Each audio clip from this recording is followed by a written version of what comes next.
Começamos aqui o TN Urgente, uma live bem rica, bem diferente, em que os professores da comunidade notável de prática trabalhista analisam uma alteração significativa ou da legislação ou da jurisprudência. No caso, nós estaremos tratando da nova lei de licitações e os seus impactos trabalhistas, que são diversos, né? Estaremos aqui com o time completo, que vai revezando aqui, né? A professora Carolina Tupinambá, que já está na área, o professor Antônio Berto, o professor Luciano Martinez e o professor Rafael Lara. Todos vocês aqui nessa nossa live, que tem uma importância muito grande para todos os profissionais do direito. Oi, Carol, bom dia!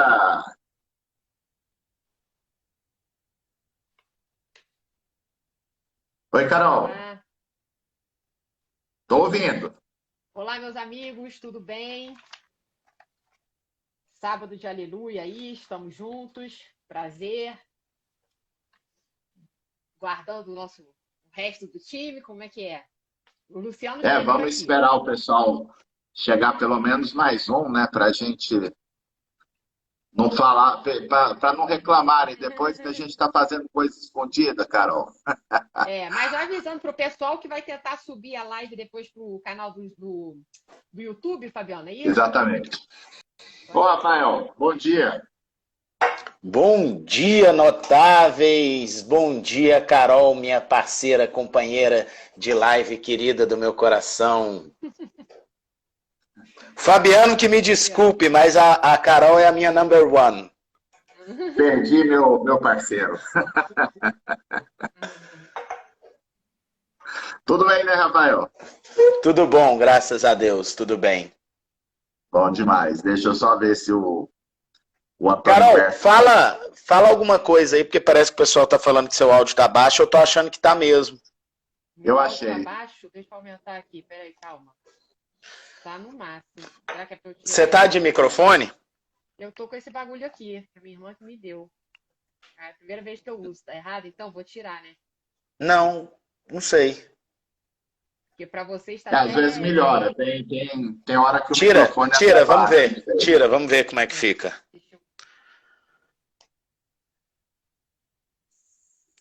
Aí, agora falando, tá melhor?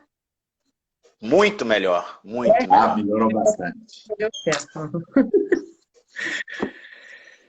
Ó, viu o Luciano por aqui, não viu o Antônio Berto.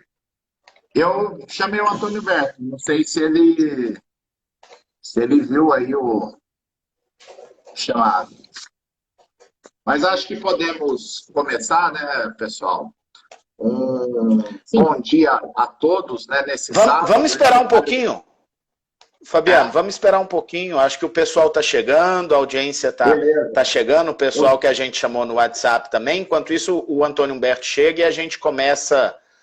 O pessoal está perguntando aí se está tendo ao mesmo tempo a transmissão do YouTube, mas não está tendo, né, gente? A gente vai passar depois para o YouTube.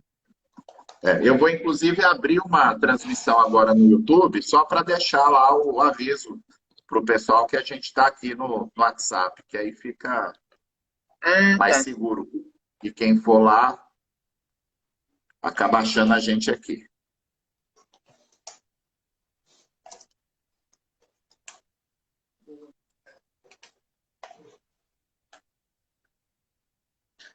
Bem, então conseguiu para o Antônio Humberto? Ele também Carol, mostrou aqui. Bom dia. Enquanto isso, Carol, uma coisa que a gente tem que definir, enquanto o Fabiano organiza ali, a gente precisa definir nosso tema da live de quarta-feira, 17 horas, hein? Uhum. Se o povo quiser botar sugestão aí, né? Já cheguei. Só o Antônio Humberto chegou no ritmo de Champions League, é isso? Exatamente. Preparado. Essa semana começa. Muito bom, muito bom. E qual que é a sua aposta, Antônio Humberto? Rapaz, tá difícil, tá bem equilibrado, mas talvez o City dessa vez surpreenda e leve, quem sabe. Você acha? Ele tá muito bem no campeonato inglês, né? E eles têm um sonho antigo, né? Um técnico muito bom, um time muito bom. O Liverpool tá em baixa, né? Então acho que talvez seja a vez deles. Mas vamos ver. Vamos ver. E vocês, tudo bem? Tudo tranquilo? Tudo tranquilo. Acho que a gente já pode começar. Batemos 200 pessoas vendo a gente bater papo sobre o Liverpool aqui. E eu acho que agora a gente pode começar a falar de direito, né? E Carol vai abrir, não é isso?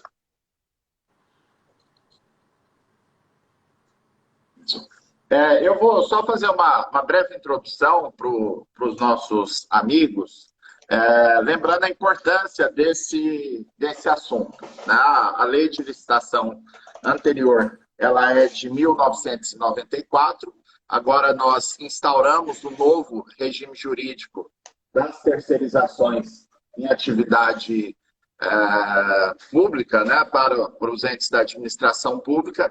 E nessa live aqui a gente vai procurar revisar alguns pontos, né, do que tem sido trazido na doutrina, na jurisprudência até agora, e eventuais projeções de mudança com essa legislação. É um tema muito importante, né, porque envolve milhares de contratos, né, milhares de trabalhadores inseridos em contratos de terceirização, e por isso a gente agradece desde já a participação de todos e faça, inclusive, lança aqui um desafio, né? Porque como o tema é novo, né? Quanto mais gente, quanto mais advogados puderem participar dessa live, será melhor. Então, se você, de repente, puder clicar no botãozinho aí que está embaixo da tela, do lado direito no Instagram. Alguns falam que é um avião de papel, outros falam que é sei lá o quê, né? É uma dúvida quanto a isso. Mas é o botãozinho da direita que permite compartilhar a live. E se você compartilhar com 3 pessoas, com 3 advogados amigos seus, já ajuda bastante aqui a gente conseguir distribuir esse conteúdo para o maior número de pessoas, porque essa é a nossa intenção aqui de discutir esse tema. Dito isso, essa live é o TN Urgente, que a gente tem uma combinação com os professores da comunidade notável de prática trabalhista, de que sempre que sair alguma coisa impactante na legislação ou na jurisprudência, a gente reúne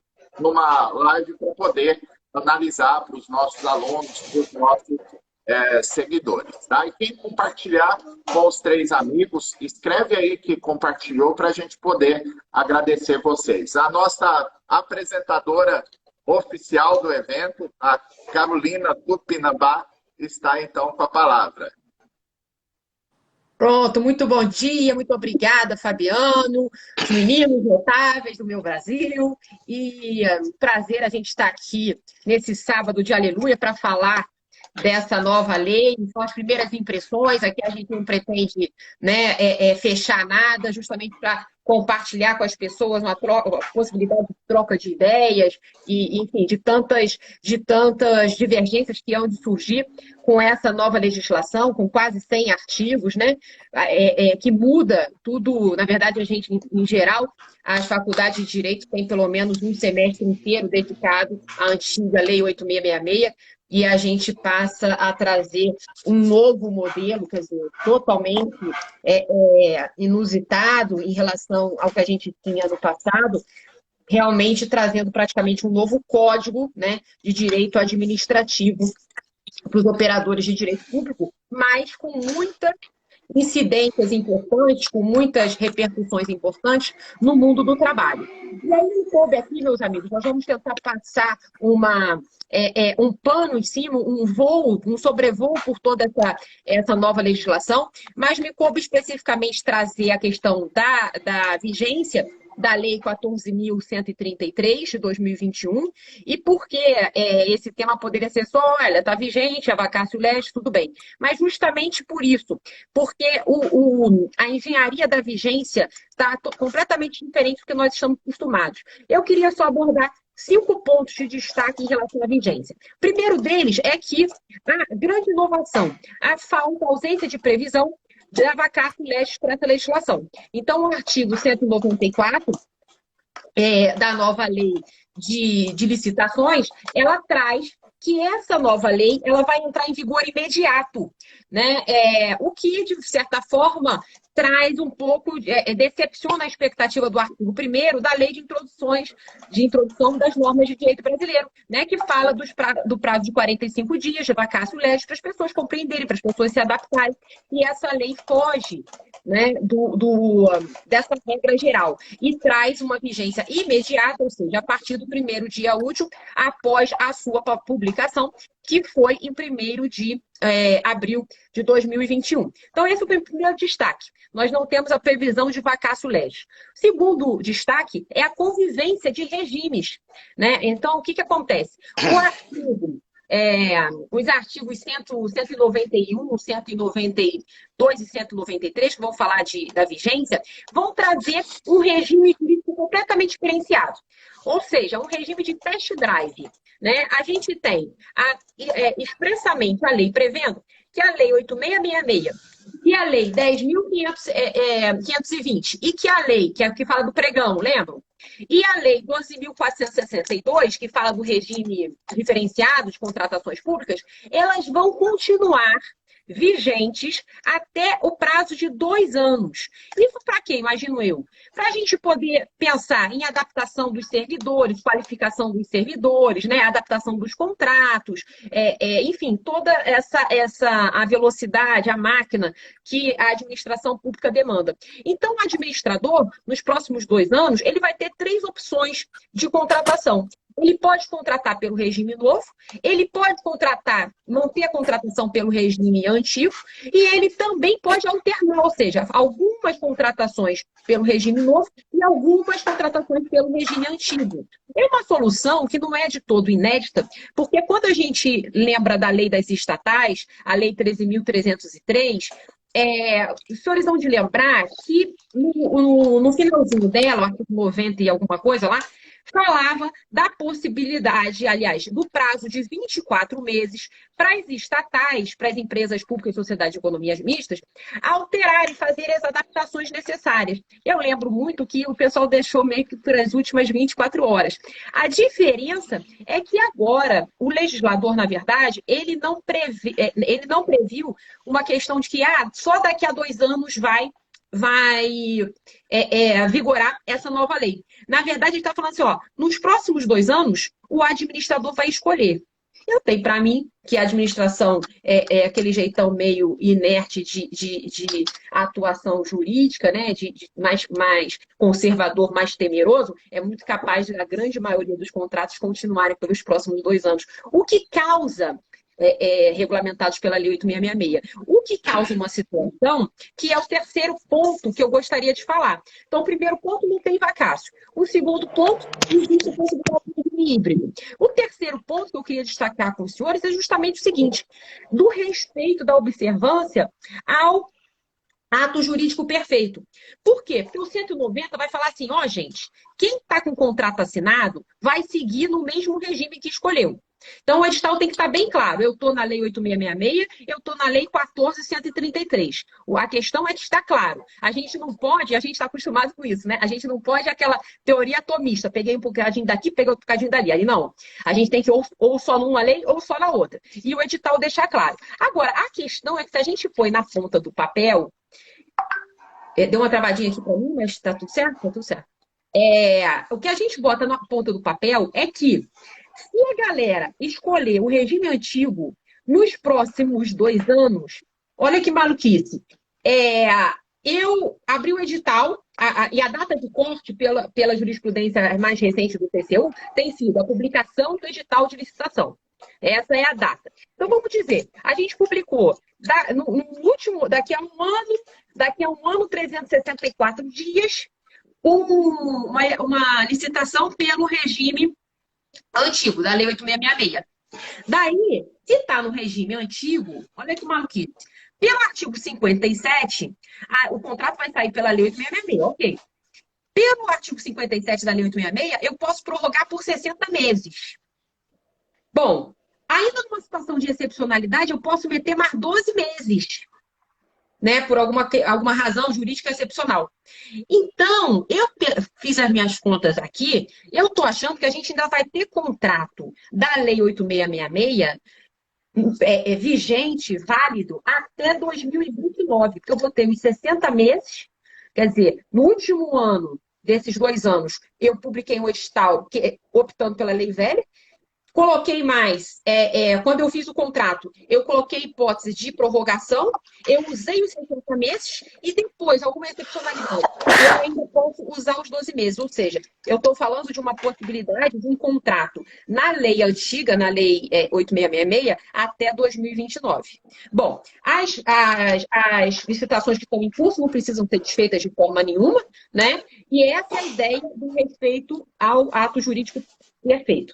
O quarto ponto que eu queria trazer mesmo nesse cenário complicado de transição, porque geralmente, né, a gente preza na transição uma questão de maior segurança jurídica, né, de maior conforto de interpretação. Mas aqui não foi o caminho, não foi a opção do legislador. Por toda essa bagunça que a gente está vendo aí de possibilidades. E aí, o legislador faz a opção de revogação imediata de determinados artigos, que são justamente os artigos que tratam de crime e de penalidades da Lei 8666, porque a gente tem realmente sendo revigorado todo esse instituto jurídico de configuração de ilícito pela nova Lei 14.133. O último destaque é que os municípios pequenos e médios, né, aqueles até 20 mil habitantes, eles têm uma colherzinha de chá lá no artigo 176, que permite uma adaptação protraída no tempo, chegando até a 6 anos. Então, seriam esses os destaques: sem vacatio legis, hibridez de regimes, respeito ao ato jurídico perfeito, revogação imediata de penas e crimes e colher de chá para municípios pequenos. Com essa abordagem aqui de flash, eu vou anunciar, então, a continuidade do nosso sobrevoo aqui nessa legislação e passo a palavra para o professor Fabiano. Fabiano, né? Deixa eu ler meu roteiro aqui, gente, que agora eu me perdi aqui. Isso. Acho que é para mim, hein? Não? Não, tá certo. Vai. Feita a abertura, a Carol passa para o grande Rafael Lara, que irá abordar outros aspectos importantes da nova legislação. Com vocês, senhores, o meu parceiro de sempre, Rafael Lara. Boa tarde. Bom dia, né? Boa tarde, ó. Bom dia. Gente, a gente está falando um pouco de forma bastante dinâmica e rápida, principalmente nessa fase introdutória, porque parece, quando a gente pega a lei pela primeira vez, que não tem o que falar, né? Você abre a lei e fala, gente, é só ver, esperar o tema do STF, verificar como o STF está caminhando, fecha a lei, um abraço e deixa o pessoal do direito público trabalhar. E não é nada disso. Tem muita coisa, tem muita reflexão para ser colocada. E a parte que me toca aqui é para falar com vocês a quem não aplica a lei. E eu trouxe uma provocação, Antônio Humberto, Fabiano, Carol e Luciano, que está aí assistindo a gente, vai entrar aqui no meu lugar daqui a pouco. Eu trouxe uma provocaçãozinha interessante. A gente tem que lembrar que nós sempre tivemos a aplicação da lei de licitação e dos ditames da licitação do 37, historicamente, a todos os órgãos, entidades, empresas ligadas de alguma forma ao poder público, né? Visando garantir sempre a transparência, visando garantir sempre o acesso, moralidade, impessoalidade, todos os princípios do direito administrativo, do direito constitucional. Agora, em 1998, nós tivemos aquela famosa emenda constitucional número 19, uma emenda que mexeu com muita coisa, uma emenda de muito avanço de liberdade econômica, eu diria. E lá na emenda constitucional número 19, de 98, a gente acabou tendo uma alteração no artigo 173 da Constituição Federal, que nos trouxe a possibilidade jurídica de estabelecer de forma diferente os estatutos e as normas vigentes para as sociedades de economia mista e para as empresas públicas, né? Quero lembrar, o 173, ele trouxe o parágrafo 1º pela emenda constitucional número 19, que dizia o seguinte: a lei estabelecerá o estatuto jurídico da empresa pública, da sociedade de economia mista e de suas subsidiárias, que explorem atividade econômica de produção ou comercialização de bens ou sob prestação de serviço, dispondo sobre. E daí para frente, fala que eles estabelecem outros regramentos e a gente começa a ter bastante mesmo, diplomas voltados a essas empresas. Inclusive, a Lei 13.303 de 2016, que é justamente a que começou a aplicar efetivamente lá no âmbito das licitações as regras específicas para a sociedade de economia mista e para as empresas públicas. E a lei de licitação não fazia essa ressalva expressamente. Ela simplesmente era sobreposta, se assim possamos dizer, pela 13.303. E agora, no artigo 1º da 14.133, parágrafo 1º, existe a seguinte ressalva: não são abrangidos por esta lei as empresas públicas, a sociedade de economia mista e as suas subsidiárias, regidas pela 13.303 de 30 de junho de 2016, ressalvado o disposto no artigo 178 dessa lei, que é a questão relacionada a legislação penal e a responsabilização ali dos agentes. O que é importante para o direito do trabalho a gente estabelecer aqui? Em primeiro lugar, entender o motivo disso acontecer. Meus queridos amigos, as empresas públicas e a sociedade de economia mista, desde que elas sejam estatais não dependentes, ou seja, elas não dependem de recursos do poder público para sobreviverem, um exemplo disso, um excelente exemplo disso é a Iquego, aqui em Goiás. Ela não deveria ter nenhum tipo de benefício porque ela funciona somente pela lei de licitações. Mas, desde que a gente tem uma empresa estatal não dependente, faz muito sentido a gente estabelecer normas de regulação, de compra, de contratação facilitada. Por quê? Porque essas empresas, elas estão de fato concorrendo no mercado da iniciativa privada. E a gente precisa de mais liberdade econômica, uma liberdade econômica vigiada, é verdade, mas elas estão, de fato, expostas a um regime diferente. Elas concorrem. E aí nós temos, então, a 13.303 e agora consolidado, e o assunto se encerra com a 14.133. Mas qual que é a reflexão que eu trago para vocês? Não tem sentido, e daqui a pouco o professor Luciano Martinez, logo depois de mim, vai falar sobre a responsabilidade do poder público. Não tem sentido nós termos uma interpretação de responsabilidade do poder público das empresas que são regidas pela 866, pela 14.133 agora, e as empresas que são regidas pela 13.303. Por que não tem? Se a elas são flexibilizadas e sabemos que ela tem concorrência, sabemos que elas são empresas que visam lucro, isso é muito importante trazer essa divulgação, não tem razão de ser de a responsabilização trabalhista delas ser diferente da responsabilização trabalhista da iniciativa privada.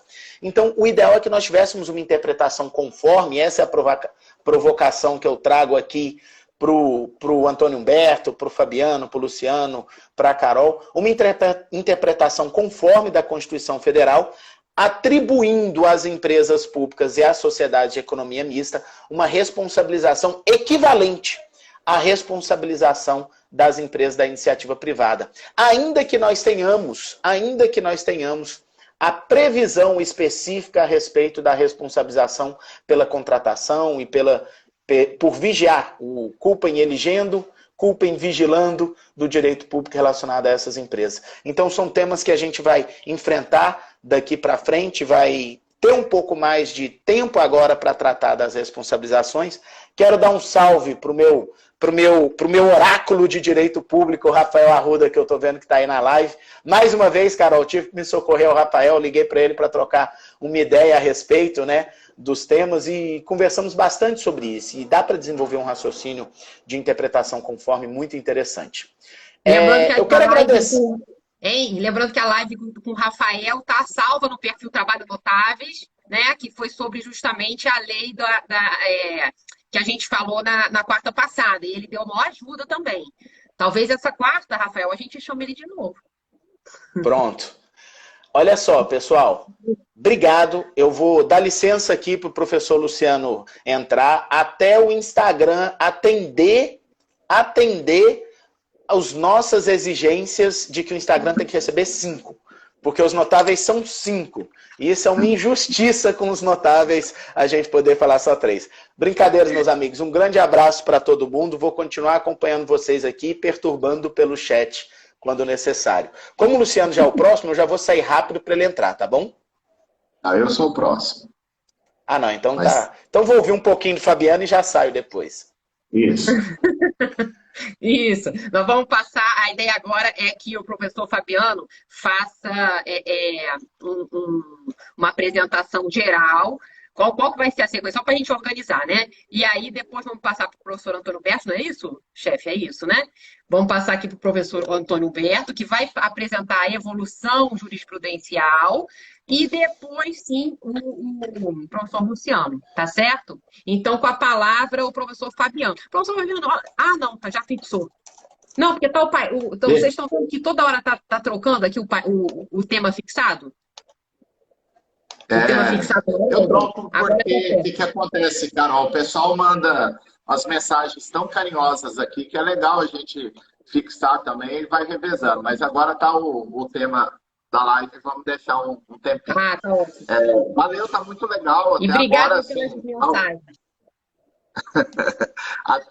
Altíssimo nível da live, né? Vocês botam até a responsabilidade da gente maior, né? Eu vou fazer aqui um panorama do que aconteceu até aqui, com exceção da questão pertinente ao ônus da prova envolvendo a culpa da administração pública, que o Antônio Berto vai tratar dessa questão mais específica. Mas o que aconteceu é que nós temos a súmula 331 do TST, que por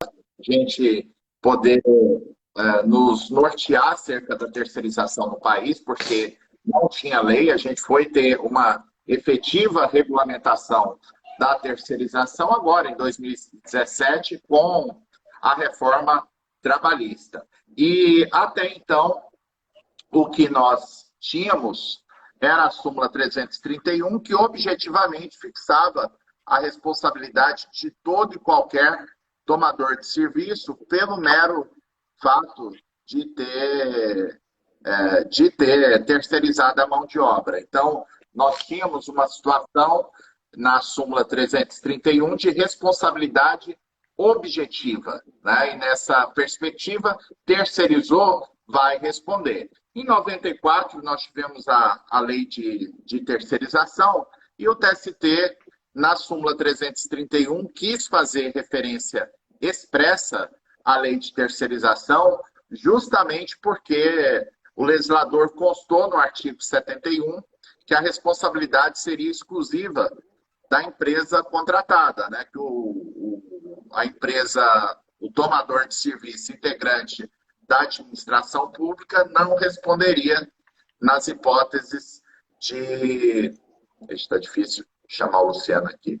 Não responderia nas hipóteses de terceirização. Então, se houvesse inadimplência do contratado do poder público, uma leitura literal da lei de falência nos conduziria à interpretação de que o poder público seria literalmente irresponsável por esses créditos trabalhistas. O TST, no item 4 da súmula 331, fez a menção explícita de que a responsabilidade era objetiva, inclusive em relação aos entes da administração pública, fazendo menção ao artigo 71 da Lei 8.666. Havia uma crítica muito grande entre os administrativistas, né, e também nos processos judiciais em relação ao poder público, de que o TST teria feito uma situação praticamente de pronunciar a inconstitucionalidade da lei de licitações, sem, no entanto, enfrentar o tema expressamente. Bom dia, Luciano, muito bom te receber aqui, amigo. Estamos aqui.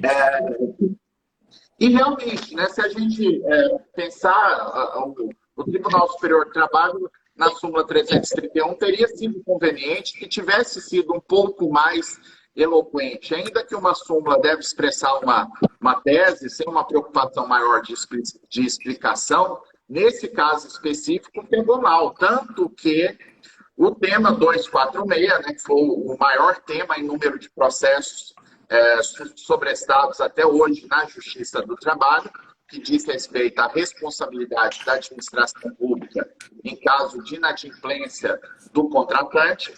O tema 246 ele foi acolhido por violação da cláusula de reserva de plenário, porque o TST, ao mesmo tempo, afirmou que havia responsabilidade da administração pública, citando o artigo 71, que dizia o contrário. E o STF tem, inclusive, a súmula vinculante número 10, que faz menção de que viola a cláusula de reserva de plenário, não só a declaração, a pronúncia explícita de inconstitucionalidade pelo órgão fracionário, mas também naquela situação que o órgão fracionário dá o drible, né? Ele deixa de aplicar o dispositivo legal sem pronunciar a inconstitucionalidade. E depois de 11 anos, o Supremo Tribunal Federal, o tema 246, ele é de 2009, e em 2017 o Supremo julgou, praticamente 8 anos depois, né, julgou o tema 246. Antes disso, em 2011, o Supremo julgou a ADC 16, né, que tratava da constitucionalidade do artigo 71 da Lei de Licitações, e o Supremo explicitou a tese de que a lei era constitucional. A discussão ali é que o artigo 37 da Constituição previa a possibilidade de responsabilidade objetiva do Estado, e por isso havia uma certa discussão, uma certa celeuma, se seria constitucional declarar em lei a irresponsabilidade do poder público. Então, na decisão da DC 16, houve a pronúncia de constitucionalidade, mas houve intensos debates no Supremo Tribunal Federal, em que, por obter dicto, né, que aquelas situações que não estão propriamente na tese fixada no dispositivo, mas em intensos debates orais entre os ministros do STF, foi deixado claro que a administração pública ela poderia responder, mas não de forma objetiva. Teria que ser nas situações em que houvesse a comprovação de culpa ou dolo. Isso fez com que o próprio Tribunal Superior do Trabalho adaptasse a súmula 331, criando o item 5, pelo qual a administração pública responde se for acionada, né, se constar do processo de conhecimento e for constar do título executivo judicial como condenada, uma responsabilidade subsidiária, desde que seja demonstrada a sua culpa na inadimplência dos créditos trabalhistas, em especial pela falta de fiscalização desse contrato. Eu, rapidamente, em 2 minutos aqui, queria contar um pequeno histórico dessa questão envolvendo a responsabilidade da administração pública, que às vezes a gente acaba participando, né, da história e provocando alguns reflexos sem a gente, naquele momento, pensar onde é que a gente está. Mas em agosto de 2014, eu cheguei na minha convocação para o TST, na vice-presidência, tinha quase 50 mil processos sobrestados envolvendo esse tema 246, e na época a gente refletiu, falou, pera lá, o tema é de 2009, no CPC anterior, no CPC de 73, a repercussão geral foi regulamentada em 2006, e à época não tinha efeito vinculante nas decisões, nas teses fixadas em repercussão geral. Na ADC tinha. Então, a gente desenvolveu um raciocínio que, se em 2009 foi provocada a repercussão geral para produzir uma tese que não era vinculante, em 2011 o STF já tinha pronunciado de forma vinculante ressalvando ainda que por óbvio ter dito a possibilidade de condenação dos entes públicos, não parecia muito sentido que os trabalhadores continuassem esperando para receber os seus créditos, né? E à época, eu e o amigo Gervásio, que é juiz em Brasília, que estava convocado também, a gente preparou uma tese que o ministro Ives, que era o vice-presidente à época, encampou no sentido de que ele poderia despachar os recursos extraordinários, os quase 50 mil que estavam parados lá, justamente porque já tinha uma decisão vinculante do STF. A gente fez um trabalho minucioso, pegamos decisão de praticamente todos os ministros do STF, negando reclamações, dizendo que pode sim condenar a Fazenda Pública em caso de culpa. E nessa, o ministro despachou 22 mil processos. Desses 22 mil, 14 mil transitaram em julgados, os trabalhadores receberam seus créditos, o órgão especial do TST ratificou a tese que a gente construiu, mas o rebote foi que o TST tomou 1.100 reclamações constitucionais e o Supremo acabou ficando um pouquinho irritado, em síntese, dizendo que a decisão só é vinculante para os outros tribunais, para o próprio Supremo não é, e por isso teria que esperar a decisão do tema 246. Né? Essas 1.100 reclamações, eu acredito que elas influenciaram um pouco na questão que o Antônio Humberto vai falar, sobre a questão da distribuição do ônus da prova, porque até então o STF recusava reclamação sempre que tivesse discussão de ônus da prova quanto à responsabilidade. Mas aí, no julgamento do tema 246, vários ministros, poderia citar aqui em especial Carmen Lúcia e Dias Toffoli, deixaram bem claro a perspectiva deles que deveria haver uma culpa concreta da administração pública. Ou seja, o trabalhador deveria demonstrar onde foi que a administração pública falhou na fiscalização, na licitação, enfim, para gerar a sua responsabilidade. Então, a partir do tema 246, o TST reafirmou a sua perspectiva da súmula 331 de condenar subsidiariamente a Fazenda Pública naqueles casos em que houvesse a culpa comprovada, e esse é o contexto que a gente chega nesse momento, apenas com a ressalva que em relação ao dono da obra, o Luciano vai falar um pouco, né, que o TST na OJ 191 diz que o dono da obra não responde, salvo se for uma construtora ou uma incorporadora, e no incidente de recurso repetitivo número 6, a matéria foi retomada com algumas especificações para dizer que a OJ 191 vale para o poder público, né, no sentido de que não há responsabilidade na condição de dono da obra, né, exceto em situações de equívoco no próprio procedimento licitatório, que é um pouco complicado do trabalhador fazer a prova. E nesse sentido, eu vou passando a palavra para o Antônio. Não, desculpa, olha só, Carol, já ia fazendo uma falta de educação com você. Agora, E por isso eu devolvo a palavra para a Carol Tupi, que vai dar sequência ao trabalho. Valeu, pessoal. Mas, na verdade, não tinha problema nenhum, porque o professor Antônio Humberto agora vai trazer também essa perspectiva da evolução histórica, mas já com foco específico da questão do ônus da prova. Depois dessa apresentação toda nossa da evolução jurisprudencial, aí sim o professor Luciano vai matar a pau como ele faz, que é falar justamente da responsabilidade subsidiária, né, a evolução, a responsabilidade na prática da administração pública. Então vamos lá, professor Antônio Humberto. Vamos lá, um prazer estar aqui com vocês todos nessa manhã de sábado animada, com bastante gente escutando a gente. Quero abraçar os amigos aqui, tanto os que estão comigo aqui como professores e também os nossos alunos e demais pessoas que estão assistindo a nossa live. De fato, esse tema da responsabilidade subsidiária é uma velha companheira da Justiça do Trabalho.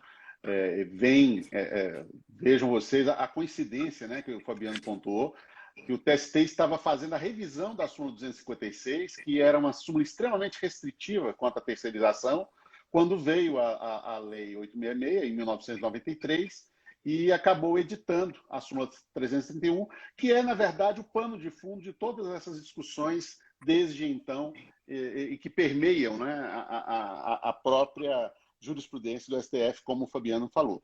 A importância dela é tão grande que é importante notar que na primeira versão da tese do tema 725, proposta durante o julgamento pelo ministro Fux, eles queriam simplesmente declarar inconstitucional a súmula 331.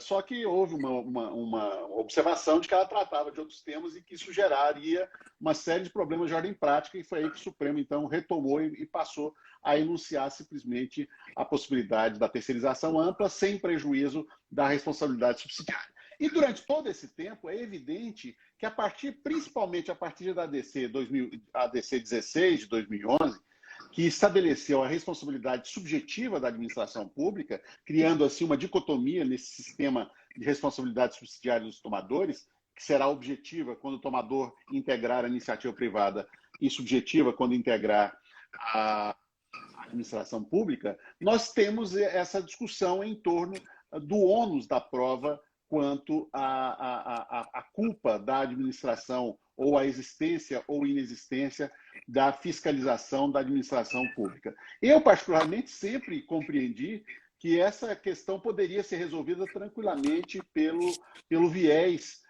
do critério estático mesmo, do critério tradicional lá do CPC antigo, que foi reproduzido, embora com a novidade da situação paralela de distribuição dinâmica, no artigo 373, porque, efetivamente, a ideia é que a administração pública, como todo tomador, pode responder, sim, pelas obrigações decorrentes do inadimplemento trabalhista da prestadora que contrate, desde que haja desde que ele não tenha atuado na fiscalização adequada do contrato. E, para mim, então, a existência da fiscalização seria o fato impeditivo para essa condenação, e aí, então, o ônus da prova já seria da administração. Mas essa questão ganha uma nota nova, evidentemente, com a chegada do novo CPC, que criou, lá no artigo 373, um sistema alternativo de distribuição do ônus da prova, que é o chamado sistema de distribuição dinâmica do ônus da prova, que vai levar em consideração, em especial, a questão do princípio da aptidão da prova para permitir que haja inversão. Mas uma inversão que, no sistema processual, não pode ser surpreendente. Ela tem que ser feita em um momento tal que permita àquele que venha a ser sobrecarregado com o novo ônus, o ônus de inversão, possa produzir a prova. E é por isso que o CPC estabelece que isso deve ser feito antes que a instrução, em especial a instrução, se inicie. Essa regra acabou sendo reproduzida, sendo transportada para dentro da CLT, embora a instrução normativa 39 já dissesse que ela era aplicável ao processo de trabalho, mas se havia alguma dúvida, essa dúvida se dissipou de vez com a introdução da nova redação do artigo 818, que explicitamente, no parágrafo 1º, admite também a inversão do ônus da prova por decisão fundamentada do juiz anterior à instrução. E frisa isso tanto o legislador reformista, que ele diz, inclusive, que a audiência seria adiada caso houvesse essa inversão exatamente no momento da sua realização, para permitir justamente que aquele que vier a ser onerado pela platória destinada pelo juiz, pelo mecanismo de inversão, possa efetivamente providenciar essa prova. Só que, paralelamente a isso, como o Fabiano bem situou, a discussão acabou permeando também os debates do Supremo, embora não fosse tema de controvérsia nos temas de repercussão geral, seja o 246, seja o 725. Mas havia o obterdicto, o Fabiano lembrou do ministro Toffoli, da ministra Carmen Lúcia, eu me lembro também do ministro Barroso, dizendo que bastaria a administração provar que faria a fiscalização por amostragem, e isso seria o bastante para se eximir de qualquer responsabilidade. E esse tema acabou descambando, né? Essa discussão acabou descambando para uma controvérsia jurisprudencial profunda que foi resolvida no âmbito do Tribunal Superior do Trabalho exatamente no ano passado, no julgamento dos embargos de número 62/40 de 2017, 5.20.0009. E o TST reafirmou uma jurisprudência que já parecia bem consolidada, só que agora pela voz da SDI1, que é o órgão central de jurisprudência em matéria de dissídios individuais. E para fixar a tese, então, de que o ônus da prova seria efetivamente da administração pública, utilizando, inclusive, o ministro Vitral Amaro, né, Márcio Eurico Vitral Amaro, o argumento em cima do fato impeditivo. Exatamente nesse mesmo ano, ano passado, o Supremo também acabou acolhendo, por conta da subida de recursos ou agravos para ele, em que se discutia a questão do ônus da prova, ele acabou, então, reconhecendo a repercussão geral, que hoje leva o número de 1118, é o tema 1118. Essa, portanto, é a situação que temos na atualidade e que, convenhamos, o Luciano vai poder falar sobre isso, parece não ter sido tangida, pelo menos de forma explícita, na nova lei de licitações. Basicamente era isso o que eu tinha a pontuar em relação a esse histórico do histórico da questão do ônus da prova na responsabilidade subsidiária. Portanto, parece muito claro, para a Justiça do Trabalho, o ônus da prova é da administração. Para o Supremo, há uma séria dúvida quanto a isso, tanto que ele reconheceu haver repercussão geral na discussão, acenando com isso que talvez possa adotar uma posição um pouco diferente, embora eu tenha que dizer, é irresistível fazer o apontamento, que é muito curioso encontrar aí realmente uma matéria de densidade constitucional naquilo que é regulado pela legislação, não é?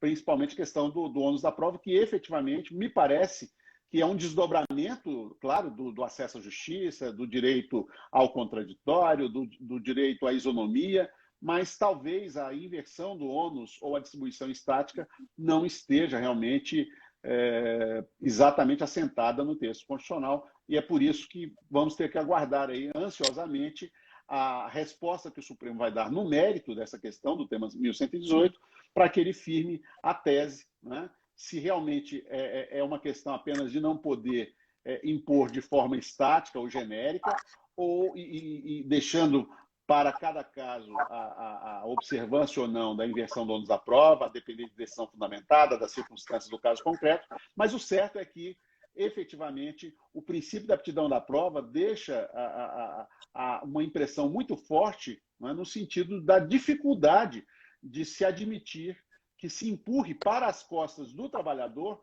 o ônus de provar a culpa da administração, que é justamente a pessoa que menos tem acesso a informações, a documentos, a provas da ocorrência ou não dessa fiscalização. Então, basicamente, é isso, além de ser uma prova do fato negativo, né, chamada prova diabólica, que é provar que não houve a fiscalização. Em Minas Gerais era isso, Carol? Te devolvo é isso aí. Perfeito, Antônio Humberto. Agora o nosso, não sei se ele caiu. O que houve? Não botou nada aqui no grupo, né, Fabiano? Eita.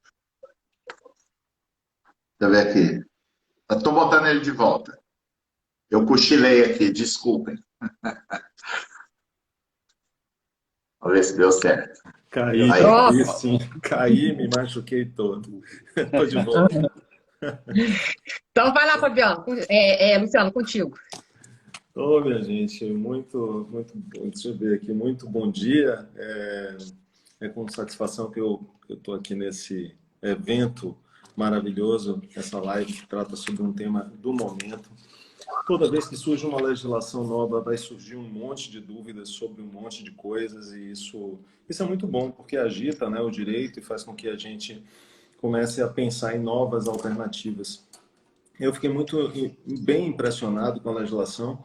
É óbvio, né, começo por aí, dizendo que os legisladores eles conhecem o estado da arte, eles conhecem tudo o que aconteceu antes, todas as discussões a que se referiram muito bem os professores Fabiano e Luiz Humberto, Antônio Humberto, para quem eu mando um abraço, para ambos, para a Carol também, que eu comecei aqui já chegando falando, e também para o Rafael, que daqui a pouco ingressa de novo aqui em campo para marcar aí um gol. Bom, a mim coube falar sobre, basicamente, dois dos mais importantes dispositivos dessa norma, que estão contidos no artigo 120 e 121. Mas antes de falar sobre isso, eu queria só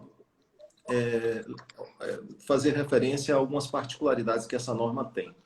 Essa norma, ela trouxe à luz novos princípios, quer dizer, princípios já existentes, mas ela demonstrou que esses princípios serão observados na sua análise, na sua interpretação, nas situações de integração, nas situações de aplicação. Então, quando você faz a leitura do artigo 5º, você vê, além daqueles princípios que são próprios da administração pública, publicidade, eficiência, interesse público, probidade administrativa, igualdade, enfim, aparece lá com grifos bem importantes a segurança jurídica, tá? Então, as interpretações sobre os assuntos que são objeto do que a gente está aqui analisando, elas devem ser a cada dia mais seguras e também, se há de se tratar as coisas com razoabilidade, isso vai implicar fortemente mesmo sobre a distribuição do ônus da prova. Mas o que eu queria chamar a atenção é que, de fato, o legislador ele conhece o estado da arte, sabe tudo que está acontecendo e, evidentemente, conhece o teor do texto constitucional, o parágrafo 6º do artigo 37, que impede que a administração faça o que ela sempre queria fazer, que era se tornar irresponsável em relação a absolutamente tudo. E, nesse particular, a redação que nós encontramos ali no artigo 120, 121, não é muito diferente da que a gente via no artigo 71. Então, houve aí uma reiteração de posicionamentos e eu acho que o que mudou foi o excesso de preocupação que a administração depositou sobre as situações correspondentes ao cumprimento do contrato. Isso fez com que se sublinhasse, se relevasse mais importante o ato de fiscalização no cumprimento das obrigações. Pois é, meus amigos, quando vocês leem o artigo 120, se vê ali, é claro, uma ideia de que a administração se afaste dos cumprimentos dos seus propósitos na medida do possível, remetendo também nessa linha o que pudesse dos danos para quem foi contratado, tanto é que diz ali, no artigo 120, o contratado será responsável pelos danos causados diretamente à administração ou a terceiros, em razão da execução do contrato, e não excluirá nem reduzirá essa responsabilidade a fiscalização ou acompanhamento pelo contratante. Então, ainda que a administração pública fiscalize, o dispositivo deixa muito claro, isso não diminuirá a responsabilidade que o contratado terá. E o artigo 121, que seria, digamos assim, o nosso novo artigo 71, que tem uma redação bem semelhante, diz-se ali o seguinte: somente o contratado, a regra básica, será responsável pelos encargos trabalhistas, previdenciários, fiscais e comerciais resultantes da execução do contrato. O parágrafo 1º, que tem uma disposição assemelhada, menciona que a inadimplência do contratado em relação aos encargos trabalhistas, fiscais e comerciais não transferirá à administração a responsabilidade pelo seu pagamento e não poderá onerar o objeto do contrato nem restringir a regularização e o uso das obras e das edificações, inclusive perante o registro de imóveis, ressalvada a hipótese do parágrafo 2º. E o parágrafo 2º tem uma importância muito grande, meus amigos e minhas amigas. Ali se inicia com uma palavra de uma força muito grande dentro da legislação: exclusivamente. Parágrafo 2º do artigo 121. Exclusivamente nas contratações dos serviços contínuos com regime de dedicação exclusiva de mão de obra. O que é essa frase imensa, gigantesca? É um tipo de serviço que é identificado, até interessante, essa lei tem um glossário imenso, que identifica, isso facilita o que a gente chama de interpretação autêntica, identifica exatamente aquilo a que o dispositivo quer se referir. E esses serviços contínuos com regime de dedicação exclusiva de mão de obra, exclusivamente nas contratações dele, a administração responderá solidariamente pelos encargos previdenciários e subsidiariamente, como sempre, pelos encargos trabalhistas. E aí coloca a ressalva que Antônio Humberto mencionou. Se comprovada falha na fiscalização do cumprimento das obrigações do contratado. Só que, gente, prestem bem atenção. É necessário se saber o que é que seria esses serviços contínuos com regime de dedicação exclusiva de mão de obra. Aí a gente vai lá para o tal do glossário. E nesse glossário existe a referência do que seja.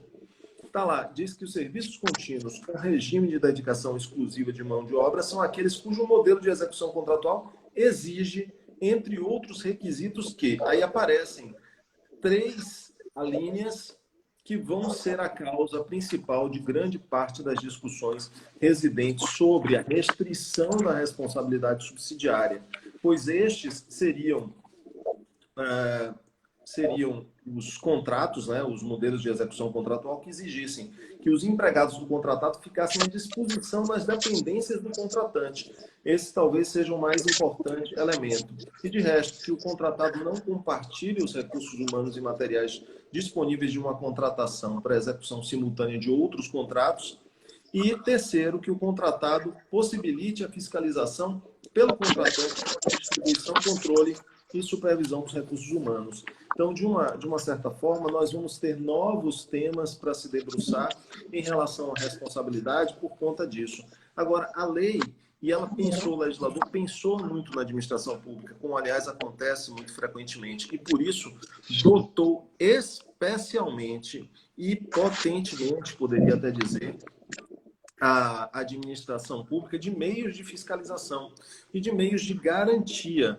Eu até chamo a atenção de todos para que fiquem de olho no edital de licitação, porque o artigo 25, ele prevê que o edital deverá conter o objeto da licitação, é claro, e as regras relativas. Aí aparecem várias regras, inclusive as de fiscalização. Então, é ali que se sabe quais são as regras de fiscalização. No edital pode haver um caminho quanto à determinação do ônus da prova, que me parece ser muito mais pelo princípio da aptidão, né, pela metodologia da aptidão para a prova, da administração pública, pelas razões que foram apresentadas. E tem mais. Anote aí, artigo 104, inciso 3º, se menciona que o regime jurídico dos contratos instituído por essa lei confere à administração, em relação a eles, as prerrogativas de, item 3, fiscalizar a sua execução. Ora, se a administração pode fiscalizar esse contrato, evidentemente que somente ela pode provar que ela fiscalizou ou deixou de fiscalizar, ou seja, ela tem os elementos suficientes para tanto. E ainda fica muito mais claro isso quando você vê o artigo 117. Anote aí, ó, 117. O 117 vai mencionar que a execução do contrato deverá ser acompanhada e fiscalizada por um ou mais fiscais do contrato, representantes da administração especialmente designados conforme requisitos estabelecidos no artigo 7º dessa lei. Então, isso demonstra que muitas vezes durante uma instrução, o juiz pode requisitar esse indivíduo como testemunha referida, para ouvir dele as razões de o contrato ter sido ou não fielmente executado ou fiscalizado. É um caminho bem interessante que há de se referir no particular. E tem mais. Se você observar a redação do artigo 50, também, que é muito importante, você vai ver que agora a administração pública, nessa legislação, tem uma série de instrumentais a mais. Esse texto do artigo 50, que é muito importante, se menciona que na contratação de serviços com regime de dedicação exclusiva de mão de obra, o contratado deverá apresentar, quando solicitado pela administração, então vocês vejam que a administração tem um leque de alternativas ao seu dispor para melhor fiscalizar e para não ser lesada. Aí aparece quando solicitado pela administração, sob pena de multa, comprovação do cumprimento das obrigações trabalhistas e com o Fundo de Garantia de Tempo de Serviço em relação aos empregados diretamente envolvidos na execução do contrato, em especial quanto registro de ponto, recibo de pagamento de salários, comprovante de recolhimento de FGTS, recibo de concessão de pagamento de férias e do respectivo adicional, entre outros que estão aqui previstos, que falam sobre obrigações previdenciárias e recibo de vale transporte e de vale alimentação. Gente, essa norma, me desculpem meus colegas, queridos professores notáveis, essa norma tem tantas coisas novas, diferentes e que causam, por isso, assim, uma surpresa e a necessidade de uma análise mais dedicada, que fica difícil nesse tempo curto a gente falar rapidamente sobre tudo o que aqui está contido. Mas eu chamo a atenção a mais uma particularidade, artigo 135. Se menciona sobre uma não vinculação a regras não estatais.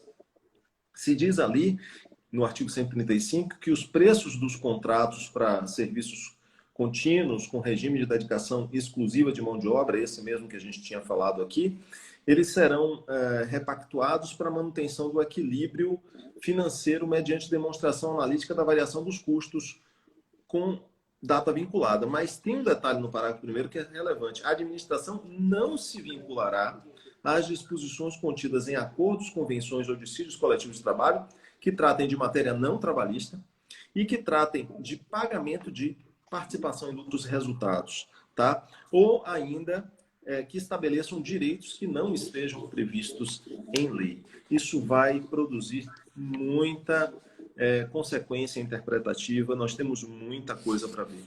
Fabiano pediu que eu falasse rapidamente sobre a desconsideração da personalidade jurídica. Ela está prevista também no artigo 160, é claro que a administração não deixaria de fazer referência a essas particularidades, mencionando que a personalidade jurídica ela pode ser, sim, desconsiderada, sempre que ela for utilizada com abuso de direito para, primeiro, facilitar, segundo, encobrir e, terceiro, dissimular a prática de atos ilícitos previstos na lei. Uma lei enorme, de quase 200 artigos, gera muitas possibilidades, ou seja, a desconsideração é possível e provável em diversos casos. E isso estenderia os efeitos da responsabilidade para os administradores, os sócios com poderes de administração, ficam fora os sócios sem poderes de administração, a pessoa jurídica sucessora e a empresa do mesmo ramo com relação de coligação ou controle, de fato, imaginem só as controvérsias possíveis, de fato ou de direito, com o sancionado. Então, existem muitas variáveis a serem consideradas com base nessa lei, que trouxe diversas novidades em relação às proteções dadas às pessoas com deficiência, aos reabilitados pela Previdência Social e até mesmo aos aprendizes. Todos estes que têm aquelas cláusulas especiais de contratação desses indivíduos, essas são cláusulas necessárias conforme o artigo 92. Então, não podem faltar essas disposições, nem mesmo na fase de habilitação, quando haverá um compromisso de cumprimento disso e de demonstração dessas particularidades. Eu sei que Fabiano, Carol, Antônio Humberto e Rafael têm muitas... A gente discutiu sobre muita coisa, mas tivemos que restringir aqui o objeto das nossas exposições, porque tem muito a falar. Carol, você que é Perfeito, Fabiano. Perfeito, Luciano. Na verdade, gente, a gente começou, né? Quer dizer, eu falei da vigência, o meu amigo Rafael trouxe a aplicabilidade, né? Quem estaria dentro desse pacote. E aí o Fabiano começa a apresentar a evolução jurisprudencial em relação à responsabilidade. Professor Antônio Humberto, isso para quem está chegando agora e para quem ainda quer trazer outros colegas aqui para participar da nossa live.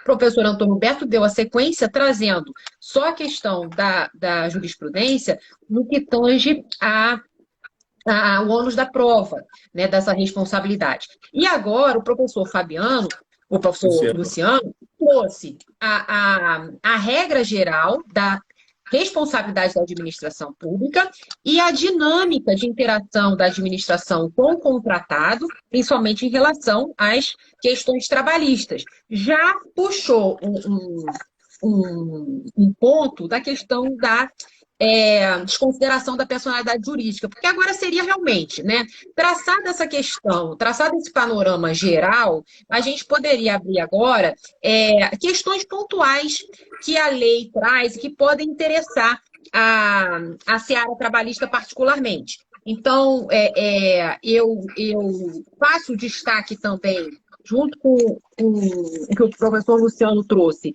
das questões das estratégias inclusivas no mercado de trabalho, que eu acho que realmente chamam a atenção na lei.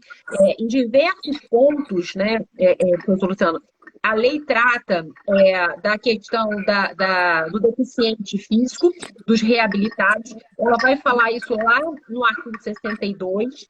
Eu anotei aqui também o artigo 75, que traz também a dispensa de licitação em relação às associações de pessoas com deficiência, desde que esteja parametrizado o preço e tudo mais, que não deixa de ser uma forma também de inclusão no mercado.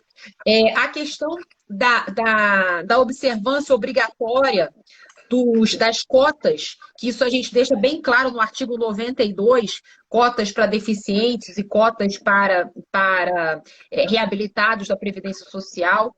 E é interessante ainda, né, falar da intolerância, quer dizer, sem dúvida nesse aspecto, se trata de uma lei, como a gente diria, politicamente correta, porque ela traz no artigo 25 vedações específicas ao direito de contratar com a administração. E coloca dentre essas vedações aquelas pessoas que nos últimos 5 anos tenham sido condenadas em questão de exploração de trabalho infantil, violência doméstica. Desculpa, eu falei artigo 25, mas não, é o artigo 14, gente.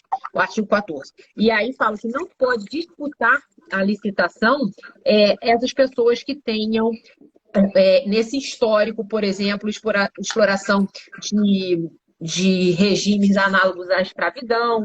Então, me parece que é um ponto de destaque que chama a atenção na prática trabalhista. Eu acho que o professor Antônio Berta ele pode falar um pouco também de outro ponto que se mostra relevante nesse contexto, a questão do nepotismo.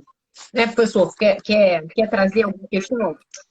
Sem dúvida, Carol. Outra coisa bem interessante, é preciso contextualizar que quando a lei de licitações foi editada, era 1993, nós não tínhamos ainda toda uma história de decisões que foram capitaneadas pelo Conselho Nacional de Justiça e que depois se espalharam, né, pela administração pública como um todo, no sentido de vedar efetivamente o nepotismo, na verdade, extraindo aquilo que a própria Constituição já estabelece no caput do artigo 37, ao falar nos princípios da moralidade e da impessoalidade, que restringem ou descartam a possibilidade de pessoas serem contratadas simplesmente pela circunstância de serem parentes daquele agente público que circunstancialmente esteja à frente de um determinado órgão. E pensando nisso, a nova lei de licitações cuida desse tema em vários momentos. E eu destacaria, em primeiro lugar, a proibição da presença de servidores no planejamento, na gestão e no acompanhamento dos contratos, quando esses servidores tenham qualquer relação de parentesco até o 3º grau, por consanguinidade ou por afinidade, com os sócios, os proprietários da empresa contratada. Na verdade, há outras vedações, não é só contra parentesco, mas eu estou destacando aqui a questão do nepotismo, né? Mas também proíbe relações que haja relação de trabalho, relação comercial, relação de outras espécies. Mas falando só sobre o nepotismo, temos essa primeira regra lá no artigo 7º, inciso 3º. A segunda regra que temos é a proibição de participação de licitantes que tenham essas mesmas relações de parentesco com a entidade, com os dirigentes da entidade promotora da licitação, incluída, inclusive, a subcontratação. Isso está previsto nos artigos 14, inciso 4º, e 122, parágrafo 3º. E temos, por fim, uma outra regra que, na verdade, são regras que já vinham sendo adotadas pela administração, mas sem um lastro exato na legislação ordinária que regia os contratos e licitações, que é a proibição de contratação de empregados pela empresa contratada que tenham relação de parentesco com os dirigentes da empresa contratante. Né?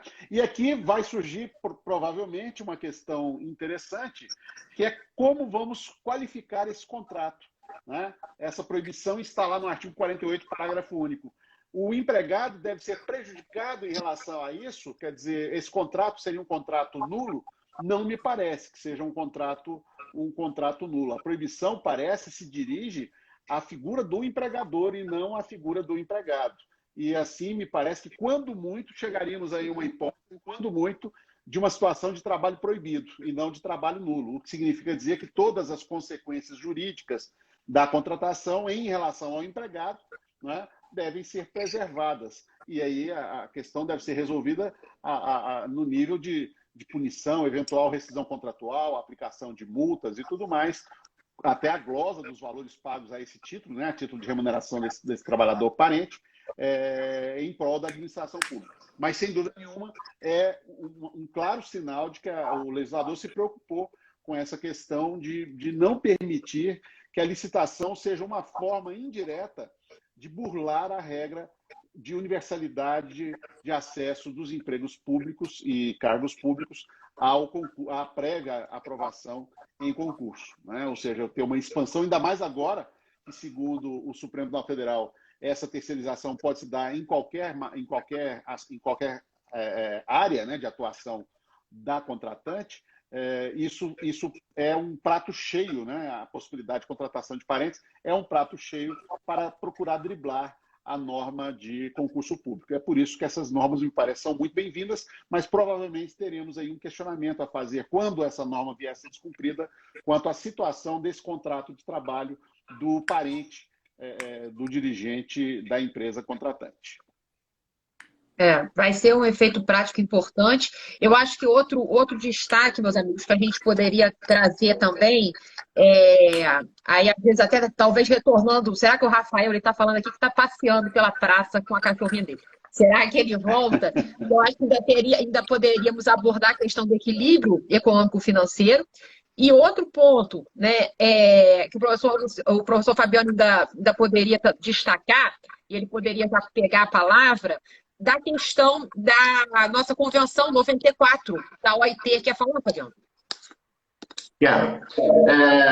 Carol, mais uma vez a gente tenta provocar essa discussão, que a gente percebe que há uma eficácia normativa muito pequena dos tratados internacionais, em especial das convenções da OIT, que ficam parecendo como leis menores, né? Embora a gente teria que destacar que são regras passíveis de classificação com o status supralegal, dentro do que o STF vem identificando os tratados internacionais de direitos humanos, e permitiria, portanto, o controle de convencionalidade. A Convenção 94 ela é bem específica sobre cláusulas de trabalho em contratos com órgãos públicos, né? Então, ela trata efetivamente do trabalho terceirizado direcionado ao poder público. E nessa linha, a gente faz a ponderação, a crítica, que mais uma vez o legislador perdeu a oportunidade de esclarecer alguns pontos, de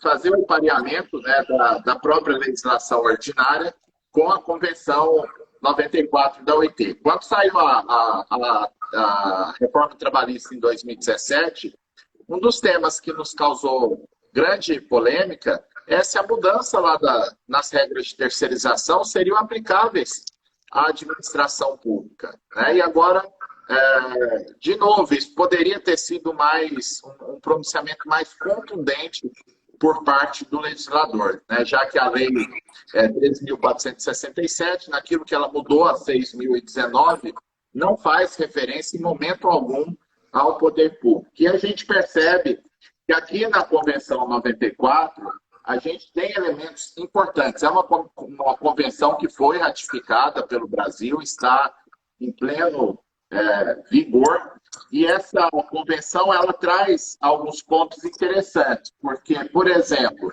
ela menciona que a abordagem, a sua aplicação envolve tanto os contratos de prestação de serviço como os contratos de obras, né? Então, resolveria esse imbróglio que a gente sempre teve de uma proteção mais débil aos trabalhadores que estão numa terceirização de obra, né? Com exceção do acidente de trabalho, a jurisprudência do TST vem sendo bastante tímida em relação à responsabilidade do poder público. Agora mesmo, na semana passada, teve uma decisão da STI que foi interessante, porque a decisão esclareceu que, no caso da orientação jurisprudencial 191, mesmo depois do incidente de recurso repetitivo 6, a perspectiva da SDI, embora haja discussão naturalmente a respeito dessa questão, mas o entendimento fixado naquele julgado é que a administração pública não vai responder por culpa em vigilando nos casos de dono da obra, seria apenas a culpa em elegendo, né? Então, se a administração pública, na forma do IRR 6, contratar um empreiteiro inidôneo, ela vai responder. Se fez a licitação tudo certinho, no meio do caminho, o cidadão bagunçou o coreto, o entendimento do TST é que a administração pública não responde. Então, a gente pode provocar discussão, né, inclusive na ótica da lei atual, se seria possível, né, a gente defender a superação, né, o overruling desse entendimento da SDI. Embora, repito, que tem divergência entre os tribunais na doutrina, e eu mesmo particularmente entendo que não tem por que fazer distinção na falha de fiscalização num contrato de serviço ou num contrato de obra. A Convenção 94 resolveria essa questão, porque ela trata de forma idêntica a terceirização em serviço e a terceirização no campo das obras. A Convenção 94, ela explicita a questão do meio ambiente de trabalho, né, da saúde e segurança do trabalhador. É evidente que eu defendo, né, acho que não é difícil defender que a Lei 6.019, nesse ponto, se aplica para o poder público também, né, quanto à responsabilidade de conferir condições seguras de trabalho, mas não houve preocupação aqui também na nova lei, de disciplinar essa questão da responsabilidade em casos de acidente ou mesmo de ambiente insalubre que possa implicar em doenças do trabalhador. E a questão da responsabilidade em si, né? Porque a Convenção 94 da OIT, ela é muito enfática na responsabilidade do poder público e induzir o cumprimento das obrigações trabalhistas em favor do trabalhador terceirizado. E tanto assim que no artigo 5º, me parece, no artigo 5º, faz menção aqui, primeiro, de aplicação de sanções adequadas, como denegação do contrato, outra medida pertinente em caso de infração à observação e aplicação das disposições das cláusulas de contrato de trabalho inseridas nos contratos públicos, né? Então, de certa forma, a atual lei tem esse tipo de mecanismo, né? Que seriam punições das mais diversas para aqueles contratados que, na fiscalização, forem reprovados em algum ponto, e o Luciano lembrou muito bem, né, que o legislador teve a preocupação de explicitar alguns direitos, né? Só que aí a gente vai ter algumas discussões, né? Porque o direito do trabalho tem uma pleiade, né? Um rol de direitos muito mais extensos do que aqueles estabelecidos lá na lei, sem contar uma discussão de isonomia que a gente vai ter que enfrentar em relação à questão da participação nos lucros, né? Que meio que trata agora uma subcategoria dentro da categoria, né? De excluir, pelo menos dificilmente os empregadores vão vão pagar uma participação nos lucros que não possa ser colocada no custo do contrato administrativo, né? Então, isso a gente já projeta que vai gerar um índice de inadimplência, né, em relação a essas normas coletivas. A Convenção 94 trata também da situação da isonomia salarial, de certa forma, né? Que o empregado terceirizado que está no poder público, ele vai ter direito a receber os salários e ter observância dos demais direitos de quem atua naquela atividade. Hoje a gente percebe que a partir da decisão do Supremo no tema 725, que depois completou o trabalho no tema 383, o TST voltou atrás lá na questão da OJ 383. Né? O TST hoje nega a isonomia salarial dos trabalhadores que estejam trabalhando em condições idênticas àqueles contratados diretamente pelo poder público. Né? Então, isso é algo que, lá na reforma trabalhista, aprofundou a possibilidade de discriminação salarial, e aqui, na Lei 14.133, isso também não foi resolvido. Né? Pelo contrário, só fala que tem que observar o pagamento do salário adequado, né? Só que aí não fala aqui que é esse salário adequado, né? É o salário mínimo, é um piso profissional estabelecido em lei, né? O piso da categoria, mas certamente não tratou da isonomia na hipótese em que haja contratação direta de empregados naquela função. E, por fim, para fechar aqui o meu raciocínio, o artigo 5 ainda da Convenção 94, no item 2, menciona que medidas apropriadas serão adotadas, seja pela retenção dos pagamentos devidos em função dos termos do contrato, seja por qualquer outra maneira, a fim de permitir que os trabalhadores interessados recebam os salários a que têm direito. Então, aqui há uma regra muito impactante e que o poder público deve adotar qualquer medida que se faça necessária para que o trabalhador receba os seus salários. E lembrando que salário aqui não é o salário conceituado na CLT. Eu até participei num debate com o pessoal da AGU uns anos atrás, e defendendo essa ideia, o advogado da União me disse o seguinte: falou, olha, essa ideia sua protege menos os trabalhadores porque ele só teria garantia do salário em sentido estrito. Né? E, na verdade, isso é um erro crasso, porque quando a Convenção 94 faz menção aqui de garantia de recebimento de salário pelo trabalhador, é o salário definido lá na Convenção 95 da OIT.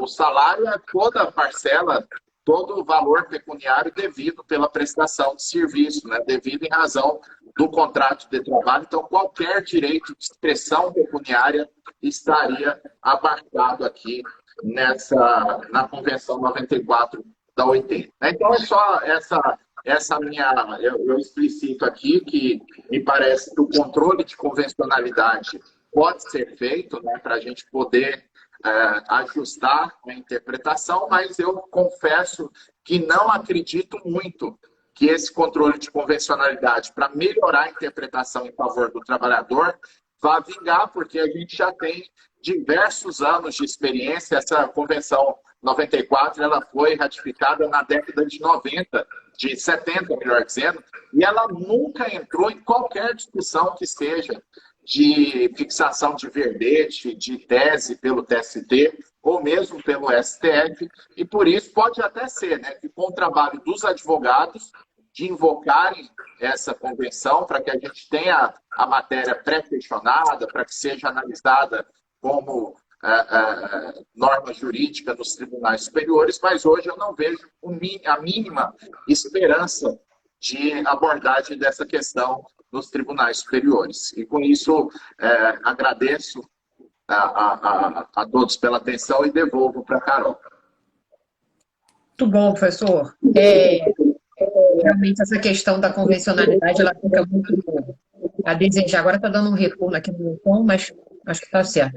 Bom, pessoal, encaminhando aqui para o final, eu pergunto se os meus colegas, professor Luciano, eu vi algumas perguntas relacionadas ao tema explorado, se o senhor quiser responder alguma coisa específica, professor Antônio Humberto, aí a gente pode trocar e jogar o professor Rafael de volta, né? Para uma despedida aqui. Pessoal, aí quem puder marcar coraçãozinho, botar no perfis, Eu fazer a vou marcar o propaganda. coração. Professor Luciano, quer falar? Sim, eu não acompanhei todas as perguntas aqui, né? Até escrevi algumas coisas, fiz alguns comentários, mas não vi nenhuma que dissesse respeito a alguma coisa que eu falei. Mas eu queria aproveitar para agradecer a atenção de todo mundo. Foi muito bom. A gente praticamente cobriu todo o texto dessa longa lei aí, com os pontos, certamente os mais importantes, os mais relevantes. Eu queria dizer que somente existe espaço para 4, então a gente está assim, aquele joguinho resta um, né? Sempre fica um fora. Então eu vou pedir licença para vocês, para que o professor Rafael ingresse. Eu só queria saber se ele está aí, ele está atento, para ele poder ingressar e falar sobre algum tema adicional e dizer que seria bom que a gente tirasse uma foto com os 4 ou com os 5, mas acho que uma foto com os 4, nesse momento, eu mesmo vou fazer. Sorriam, meus amigos. Já fiz a foto. Agora, professor Rafael, é com você mesmo, viu? Venha. Estou saindo. Valeu, Luciano. Um abraço. Um abraço. Até mais. Um abraço. De minha parte, Carol, eu queria só responder à provocação saudável do Rafael em relação à questão de se defender a responsabilidade objetiva das empresas públicas e a sociedade de economia mista, considerando que elas ficaram de fora da nova lei de licitações. Eu acho a tese muito tentadora. Aliás, nós lá no nosso livro, que eu, Fabiano, Ney Maranhão e Platão escrevemos sobre a reforma, defendemos isso desde a primeira edição, né, Fabiana? A possibilidade de se compreender que a responsabilidade teria uma nova roupagem com a legislação, já que ela não fazia nenhuma distinção, mas nós não podemos ignorar, e é isso que me traz a dificuldade, apesar da tentação hermenêutica, não podemos ignorar que a lei, o Estatuto das Empresas Públicas, estabelece lá no artigo 75, parágrafo 1º, uma regra que é uma clonagem da regra do artigo 71, parágrafo 1º da Lei de Licitações, que foi objeto da ADC 16. Então, me parece muito previsível que a invocação dessa tese ela vai esbarrar num posicionamento na mesma direção de compreensão de que não seria possível efetivamente cogitar de uma responsabilidade objetiva, porque o Estatuto das Empresas Públicas, ao trabalhar com a ideia das licitações e tudo mais, estabelece ou reproduz a mesma regra que estava presente no artigo 71, parágrafo 1º da Lei 8666. Então, embora particularmente eu entenda até que realmente é defensável a tese, mas me parece que uma questão de interpretação sistemática, não da legislação, mas da jurisprudência, em especial do STF, me parece pouco promissora essa linha de compreensão de nós entendermos que seria agora aplicável a responsabilidade objetiva quando se tratasse de empresa pública. Aliás, o Rafael destacou bem essa história da empresa, dessa distinção que muitas vezes aparece entre as empresas públicas e sociedades de economia mista que prestam serviços e aquelas que apenas explorem atividade econômica, ou seja, algumas são dependentes de recursos orçamentários e outras não. Ela, nessa questão da responsabilização, não houve essa distinção, que poderia haver, eu acho que seria muito razoável. Não faz nenhum sentido que um banco, como, por exemplo, o Banco do Brasil, ou Caixa, ou o BRB, aqui no caso aqui de Brasília, seja poupado de uma responsabilidade objetiva, no caso de uma terceirização mal sucedida ou mal executada, fazendo assim um pouco letra morta aquela ideia presente lá na Constituição, no artigo 173, de que elas deveriam observar exatamente o regime das empresas privadas. Acaba sendo um regime privilegiado, porque efetivamente nessas horas a empresa pública se aproxima do tratamento da administração pública direta, autárquica e fundacional, que é objeto da lei que nós estamos comentando aqui hoje. Obrigada, doutor Humberto. É isso aí. Professor Fabiano, pelo visto, acho que o Rafael ele está entretido lá com a Lua, com a cachorrinha dele.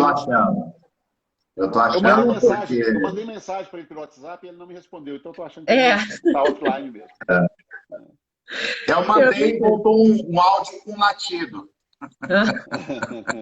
Tô brincando.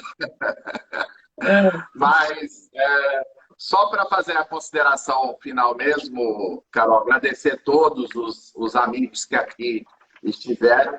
Lembrar o pessoal que a gente está com inscrições abertas para o nosso próximo evento, que vai ser os duelos notáveis, né? A gente vai fazendo o evento no formato de colocar os professores para debater entre si, e vai ser bem legal.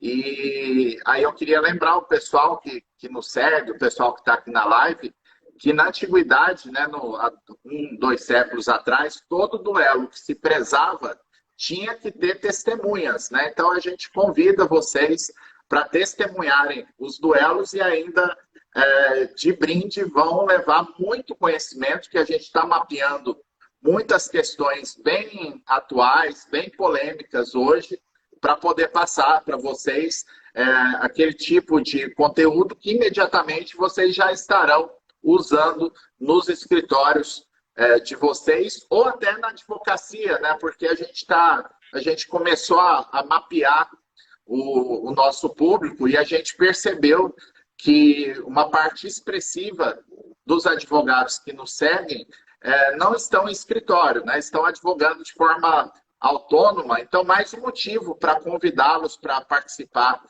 desse evento, porque a gente sabe, né, que essa solidão de advogar sozinho muitas vezes não tem a quem recorrer para perguntar determinadas informações, né? E por isso, como a gente vai tratar de temas bem atuais, eu tenho certeza que vocês ganharão muito com o evento, e assim fica o convite. Lá na nossa bio, né, que é a página principal do nosso Instagram, tem lá o convite para vocês clicarem lá e fazer a inscrição imediatamente. Um grande abraço, Carol e Antônio Humberto. Um grande abraço. Esse duelo só não vai ter gente morta, né, Fabiano? Isso eu ia falar, Deus.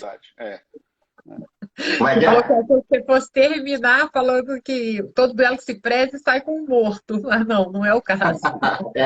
Esse aí não precisa, não. Não é o caso, não. Bom, gente, mas então nos preparando para o duelo, vai ser realmente um evento muito bacana, né? De contraposições, de opiniões, e aí com todo o charme que vai se verificar num mundo que a gente está vivendo hoje, tão de fla-flu, tão de 880, né? Tão de intolerância. Então, uma pegada muito interessante que a gente está bolando aí para vocês. Ó, vou desejar feliz Páscoa a todos, muita paz e saúde para todas as famílias. E ficamos por aqui. Muito obrigada. Vamos deixar, perguntaram também da gravação, vamos deixar gravada a live e também tentar migrar para o canal do YouTube para o pessoal poder compartilhar, tá bom? Um grande abraço. Quartas-feiras, provavelmente eu, professor Rafael, vamos retomar esse tema, acho muito provável, das novidades da lei de licitação, e aí estaremos juntos novamente tratando. Aí tem muita coisa ainda para ser falada, mas eu acho que foi bacana esse encontro, porque a gente conseguiu trazer os pontos principais e as maiores latências aí de interlocução com a seara trabalhista. Então, obrigado, professores, obrigado, pessoal que assistiu, os elogios, as mensagens carinhosas. Feliz Páscoa para todos. Valeu. Até mais. Tchau, tchau.